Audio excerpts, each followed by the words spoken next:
Democrats are weakening the U.S. by falsely signaling to our enemies we are divided, and President Donald Trump is hamstrung in responding to Iranian aggression, according to House Minority Leader Kevin McCarthy, Republican California. All they're doing is weakening our country by telling Iran that we are divided, McCarthy told Sunday's The Cats Roundtable on 9:70 a.m. and why the president doesn't have the support. The president doesn't have the power to act when he does.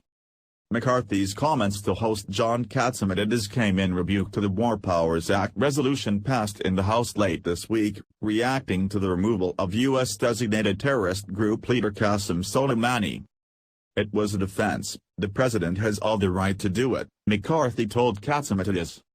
The fact it was a concurrent resolution, according to McCarthy, was merely reiterating what is already decided by law. Congress has sole the authority to declare war.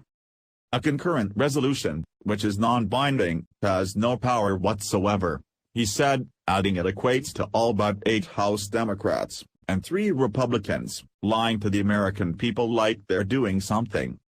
McCarthy's comments are much less provocative statement than one Senator Mike Lee, Republican Utah, made immediately after the U.S. briefing to the Senate this week, suggesting Congress is emboldening Iran. That was a warning U.S. officials gave to senators, according to Lee.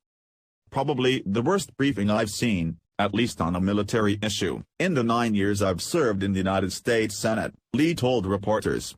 What I found so distressing about that briefing was that one of the messages that we received from the briefers was do not debate, do not discuss the appropriateness of further military intervention against Iran, and if you do, you will be emboldening Iran. I hope that they'll come back and they'll say, no, you misunderstood us, we didn't say that at all, Lee added. I wish I could believe that.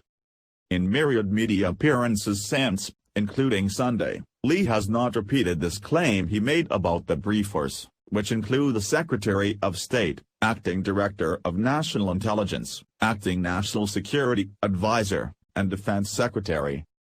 Coincidentally, Iran's admission it had shot down a commercial airline the morning of the attacks on Iraqi airbases housing American troops, killing 176 innocent people, is now effectively hamstring Iran's leaders and roiling regime change protests, not unlike the impeachment attempt against our president, according to McCarthy.